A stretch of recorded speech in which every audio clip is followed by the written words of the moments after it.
Hello guys and welcome to my channel.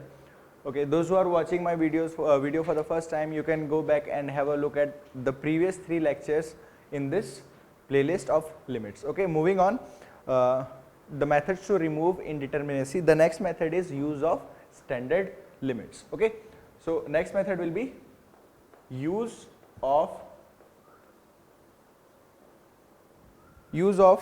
standard limits.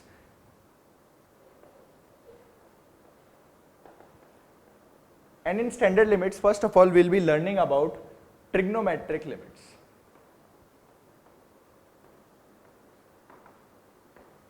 Trigonometric limits.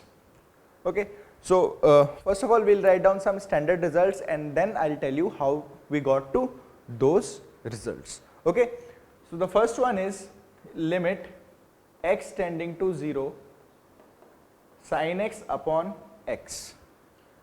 Or even if you get the reciprocal of this, x upon sin x, they both are equal to 1. Second one, limit x tending to 0 tan x upon x, or limit x tending to 0 x upon tan x. This limit, the value of this limit also is 1. Okay. Third one, limit x tending to 0 sin inverse of x by x, or limit x tending to 0 x by sin inverse of x. This is also equal to 1.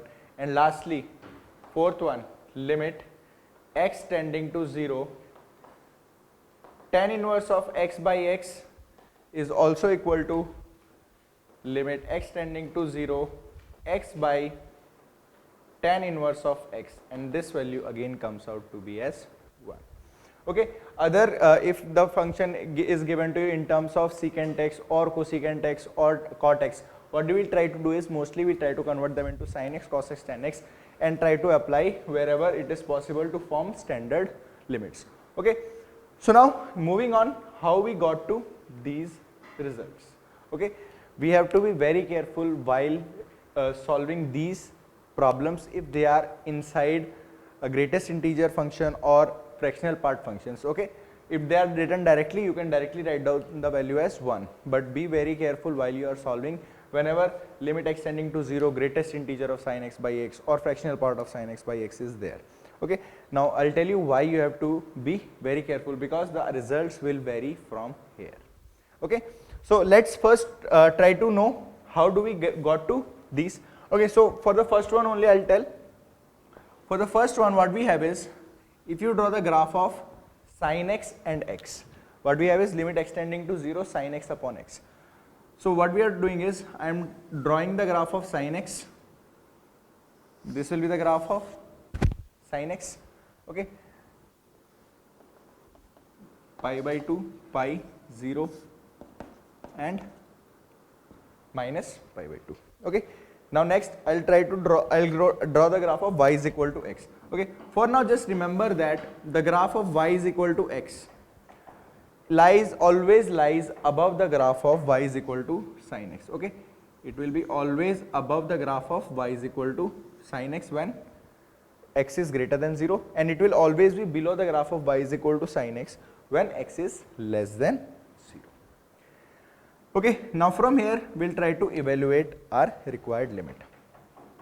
So first of all, left hand limit. For the first one, what we are trying is, we are trying to find out the limit of sin x upon x. Okay, so first let's have a look at the left hand limit. Limit x tending to 0 from the left hand side sin x upon x.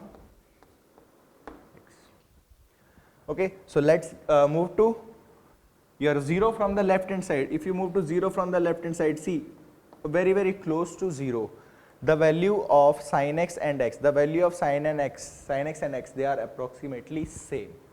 They are approximately same. Okay, this will be, let's say sin x will be a bit greater than x. Sin x will be a bit greater than x. That is, the magnitude will be less, but if you consider the negative sign, the graph of sin x will lie above the graph of x in the left hand side of in the left hand side of y-axis, and the graph of x will lie above sin x to the right hand side of y-axis. So when we are looking at the left hand side of y-axis, sin x, let's say it will be a greater quantity than x. So let's say it's 0.00000 something, and finally it is, let's say 1, divided by x. X will be somewhat less, just a bit less than this. So what we can do is we can write this as minus 0.000000 and so on, and instead of this what we can do is we can write this as, let's say 2. Okay, this is a very small quantity, whatever 1 or 2, they does not matter. Okay, this minus minus and this and minus and minus gets cancelled out, this quantity upon this quantity. Now this quantity will become bigger when we cancel out the minus signs. When we cancel out the minus sign, the magnitude of this is always greater than this. So sin x upon x will be a quantity less than 1 but very very close to 1. So we take this approximately as 1 if it's not inside any greatest integer function or fractional part function. Understood? For right now, left hand limit, it came out as 1. Again, if you look at the right hand limit, limit x tending to 0, now from the right hand side of 0, so if we just look at the right hand side of 0, x will be above sin x. So sin x upon x, they both will be approximately similar quantities, but x will be slightly greater than sin x. So this will be less than 1 but very very close to 1. Again I will write this as approximately equal to 1. So from here right hand limit and left hand limit, they both are coming equal to 1. So finally we say that the final value of limit x tending to 0 sin x upon x comes out to be as 1. Okay, drawing the graphs, you will learn in AOD which one lies above, which one lies below. Okay, that you'll for now just remember this. Okay, and for tan x also I am going to tell what happens when tan x and tan inverse x and sin inverse x are there. I'll directly tell you the results. Okay, for now just understood this graph. Okay, for tan x you can do by yourself. For the graph of tan x will always lie above the graph of x. The graph of tan x will lie above the graph of x when x is greater than 0 and will lie below the graph of x when x is less than 0, just the opposite of sin x. Okay, so now note down some important points from here.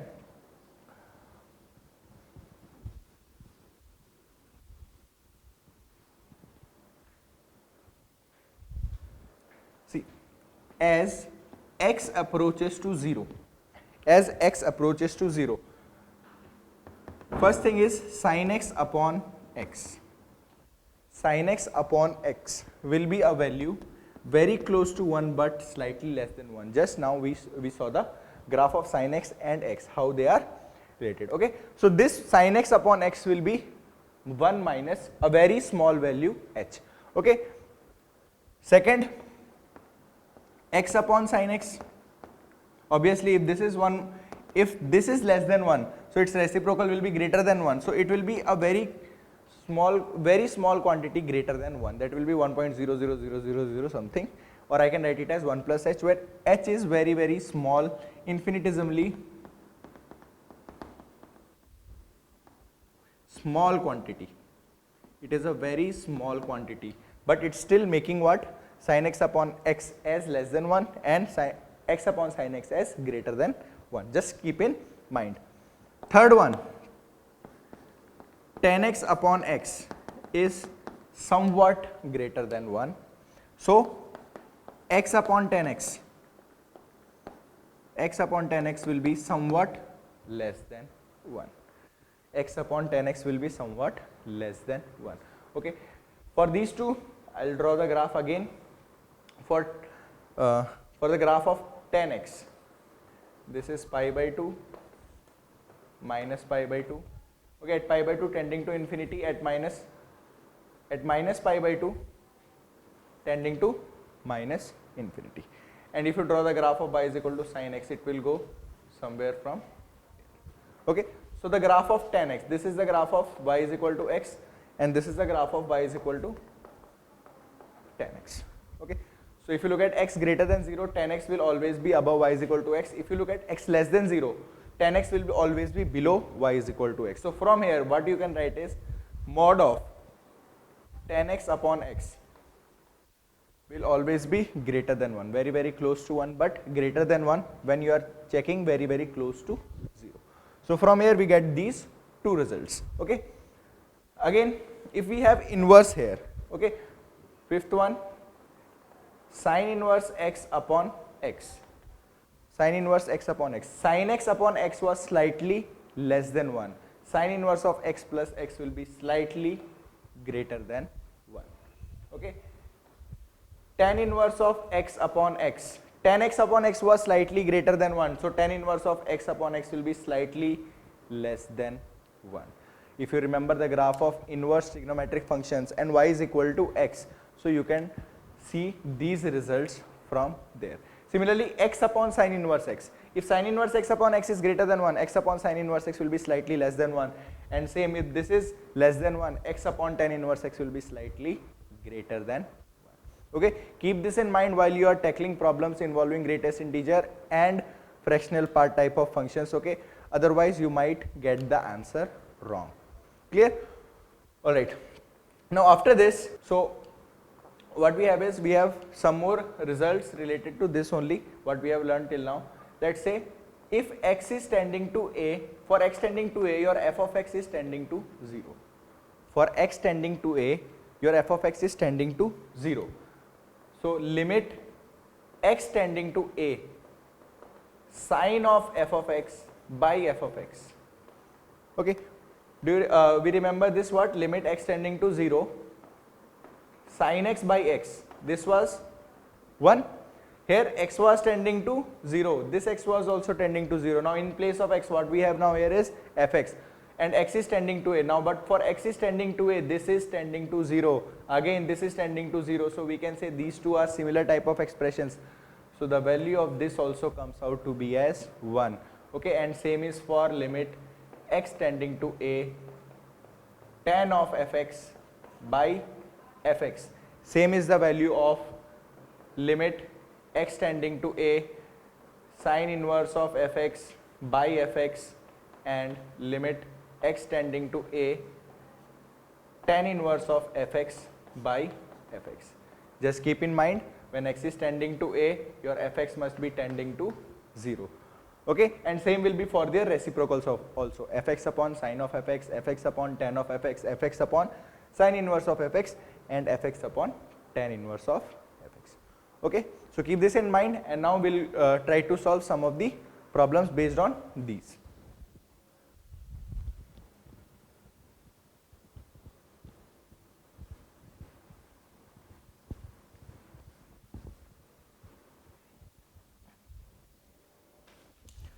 Okay, so the first problem given to us is evaluate the following limits.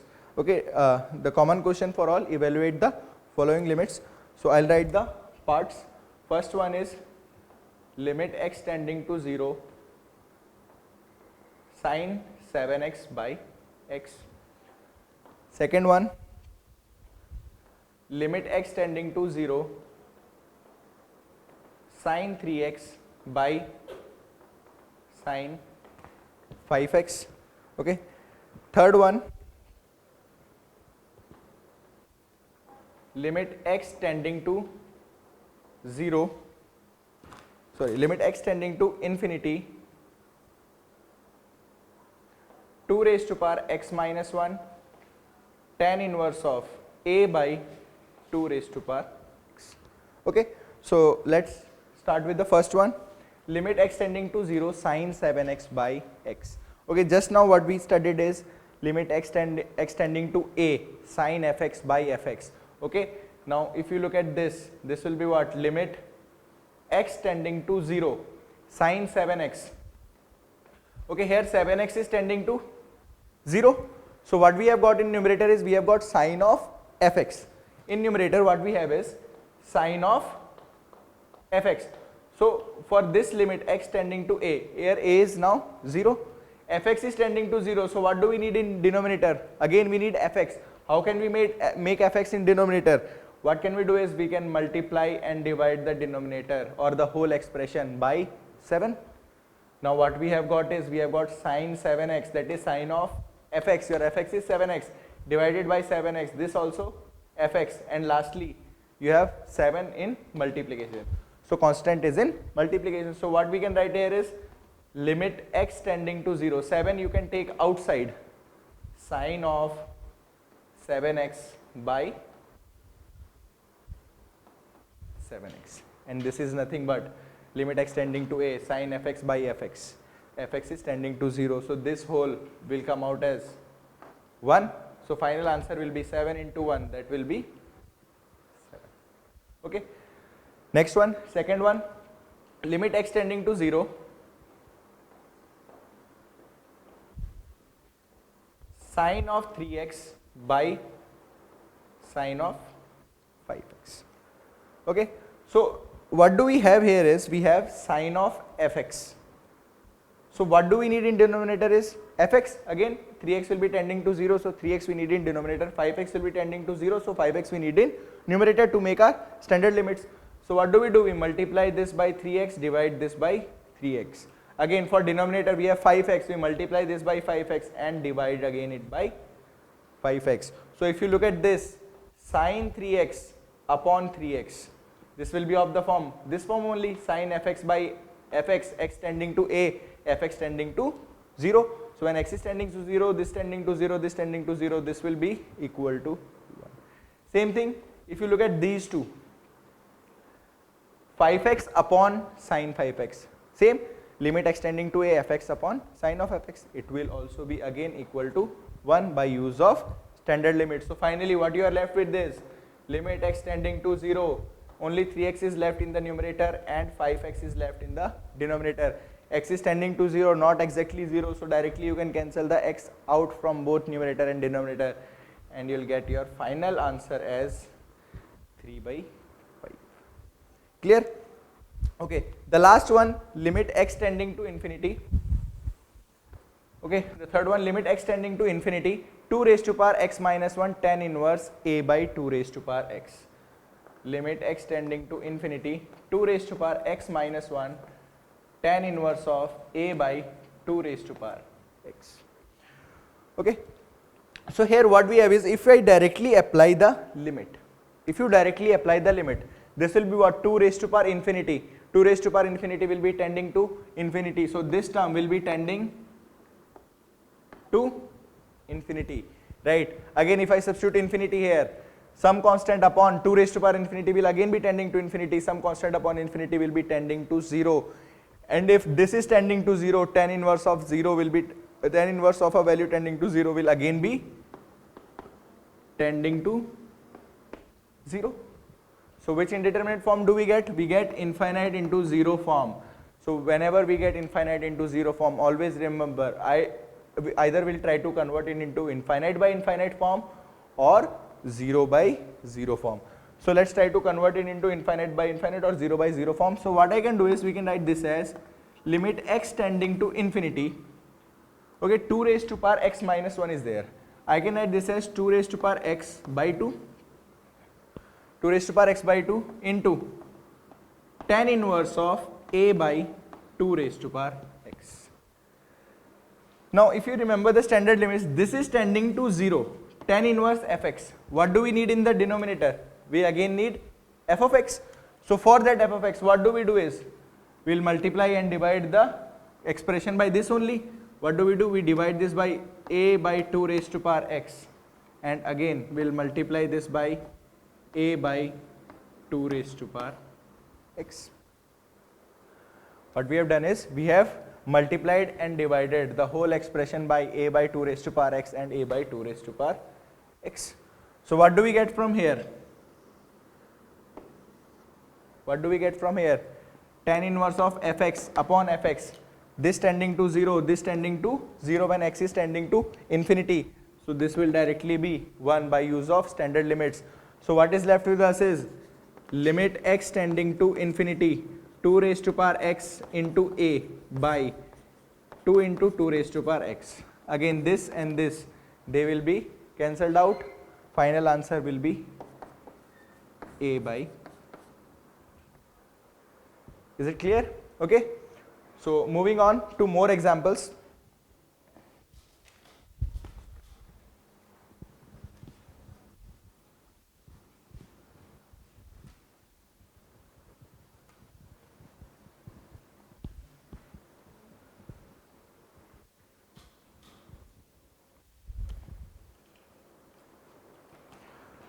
Okay, we have a question. Question is, evaluate limit x tending to infinity, evaluate limit x tending to infinity 2 raised to power minus x, 2 raised to power minus x sine of 2 raised to power x. What do we have to do is, we have to evaluate this limit. Limit x tending to infinity 2 raised to power minus x into sine of 2 raised to power x. So if I directly substitute infinite in place of x, this term a raised to power minus x, a is greater than 1, it will be tending to, this will be tending to 0. Okay. First of all, pause the video and try it yourself. Before I go and tell you the solution, you must try it yourself. Otherwise, you won't be able to remember or gather up the concept more cleanly. Okay. So now, for the first term, it is tending to 0. Now, if you look at this value will be tending to infinity. But what about sine of infinity? What about sine of infinity? Sine always returns values between minus 1 and 1. So whatever it is inside sine 2 raised to power x also, it will be a finite value between minus 1 and 1. Okay, this value will always be between minus 1 and 1, and any value which is multiplied by a value which is tending to 0, what do you say? This whole value will be tending to 0. The answer for this limit will be 0. Clear? It's not an indeterminate form. It's a determinate form and it is equal to 0. Okay. Next question. Evaluate limit x tending to 0 under root of 1 by 2 1 minus cos 2x by x. What we have to do is, we have to evaluate the given limit. Okay. So let's start. First of all, 1 by 2. What is 1 minus cos 2x? 2 sine square x. So what I can write this is, I can write this as limit x tending to 0 under root of 1 by 2 into 2 sine square x. 2 and 2 will get cancelled out. What do we have is under root of sine square x by x. Okay. Now many of you will think that directly this is now what? Sine x upon x, answer is 1, but no, you are wrong here. Always keep in mind, most common mistake made by the students while solving these type of questions is, whenever you have this type of expression under root of x square, you don't directly write it as x, you always write it as mod of x, because whatever comes out of the under root, it's always a positive quantity. Understood or not? Now we don't know about sin x, it may be positive, it may be negative depending upon the value of x. So what do we write it? We write it as limit x tending to 0 mod of sin x by x and not sin x by x. This is where student make the most of the students make this common mistake. Okay. Now we'll solve this. We have simplified this to this limit x tending to 0 mod of sin x upon x. So let's have a look at the left hand limit for this. Left hand limit will be what? Limit x tending to 0, but from the left hand side. Okay, whenever x is less than 0, sin x is also negative, and whenever sin x is negative, how will the mode open? It will open with a minus sign. Understanding or not? Mod x, if x is less than 0, it is minus x, and it is equal to x if x is greater than or equal to 0. Here, if I take x less than 0, just less than 0, this will be negative, so I'll write it as minus of sin x divided by x. So minus you can take outside, again you can apply the standard limit, limit x tending to 0 sin x upon x. It will give you 1 multiplied with minus 1. The left hand limit you will get here will be minus 1. Okay. Now let's have a look at the right hand limit. Right hand limit will be what? Limit x tending to 0 from the right hand side of 0. Now when x is tending to 0 from right hand side, mod of sin x, x is just greater than 0, from 0 to pi by 2, sin x is always positive. So this mode will open with a positive sign. So you can write this as directly sin x upon x. And now this limit x tending to 0 plus will come out as 1. Okay. So left hand limit and right hand limit in this are not equal. Left hand limit is minus 1, right hand limit is 1. So finally what do we say? We say that the limit does not exist. The limit will not exist for this question. Okay. So moving on with the next question, what we have is limit x tending to 0. Question is limit x tending to 0, tan x minus sin x upon x cube. Limit x tending to 0, tan x minus sin x by x cube. Clear? So we need to solve this. See, we have different methods to solve this also. You can use LH rule that I'll be telling you afterwards, or you can use expansion also. From there also you can get to the answer of this, but in this we'll try to apply the standard limits and various trigonometric operations only. Okay, so what we can do is, if tan x is given and sin x is given, we'll try to convert the whole expression into sine and cos. So what do? We write this as limit x tending to 0. First of all, what type of indeterminacy is this? When x is tending to 0, this will be tending to 0, this will also be tending to 0. So numerator is tending to 0 as well as the denominator is tending to 0. So this is nothing but 0 by 0 indeterminate form. Okay. So you have 0 by 0 indeterminate form. What do we do is, we will use standard limits to remove indeterminacy. So tan x I can write sin x by cos x. Taking the LCM, what do we get in numerator is sin x minus sin x cos x by x cube cos x cube cos x. Yes, converting tan x in sin and cos, and we got this expression. Okay, we can take sin x common in numerator. So what do we get is limit x tending to 0. Sin x is common in numerator. What's remaining is 1 minus cos x. And in denominator what we have is x cube cos x. So I'll take 1x with this sign and I'll write x square cos x separately. Again, if you look at this, this is tending to 0, this is tending to 0, this will be equal to 1. Now only this remains. What is 1 minus cos x? 2 sin square x by 2. So what do we get here? Limit x tending to 0, 2 sin square x by 2 divided by, now here what do we have is x square. So instead of writing this as sin square x by 2, I'll write this as sin x by 2 whole square. We can write this sin x by 2 whole square. Now here what do we have is, we have x square. I'll try to make it in form of x by 2. Why? Because what do we have in fundamental? What do we have in standard results? Sin of fx by fx. So here fx is x by 2. So in denominator also I'll try to make it in form of fx only.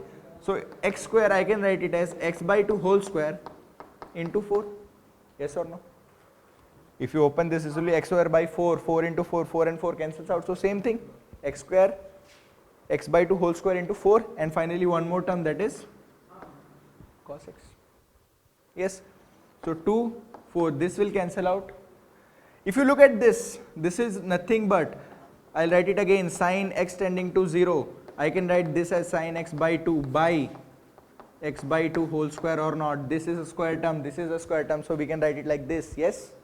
And lastly, what is remaining is 1 by 2 cos x. Okay. Sin x by 2 by x by 2. Again, this is tending to 0, this is tending to 0. Sin fx by fx, this will be equal to 1. And finally, if you substitute x as 0 here, this will be 1. So 1 by 2 will be your final answer for this problem. Got it or not? Okay. Moving on to next question.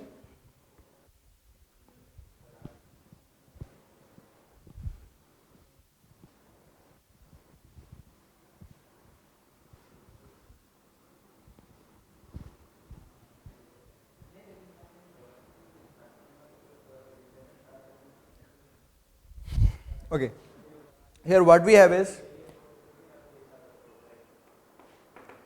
limit x tending to minus infinity, limit x tending to minus infinity, x raised to power 4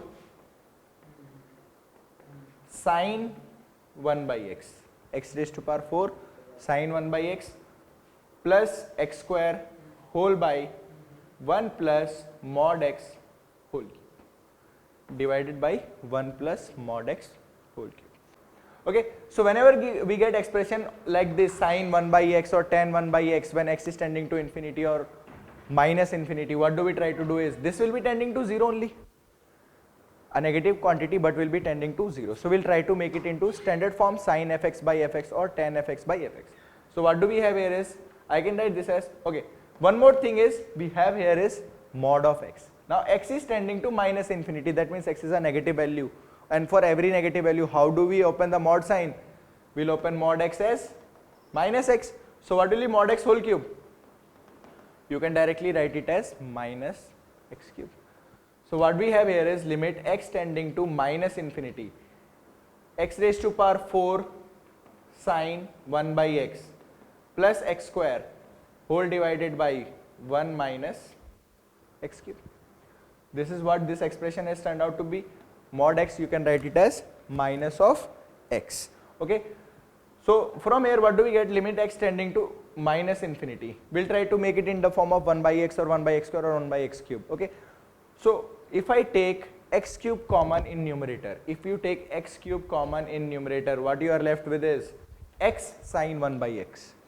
So x sine 1 by x I am writing like this. I will write sine 1 by x by 1 by x.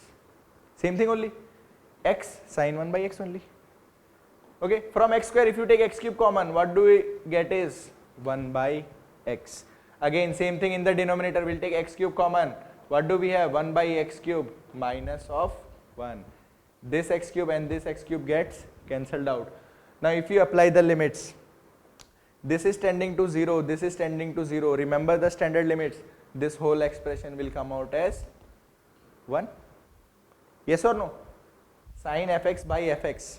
X is tending to a, fx is tending to 0. So this will be 1. So finally what we can write is, this is 1. If you put x tending to infinity, minus infinity here, this value will be tending to 0. See, 1 upon minus infinity, take minus above. This value will be minus 0.000000 and very close to 0, or I can say approximately it will be 0 only. So what do we have here is 1 plus 0 by this, again infinite cube, very large quantity, 1 upon infinite cube will be again tending to 0, and lastly you have is minus 1. So finally your answer for this will be minus 1. Clear? Okay. So that's all for this lecture right now. We'll be solving more problems related to these standard limits, these trigonometric standard limits, okay, in the next lecture. Okay, only problem solving will be there. Okay, so I hope you all are safe, staying at home. Okay, thank you very much, and if you like the content, please like, share and subscribe. Thank you.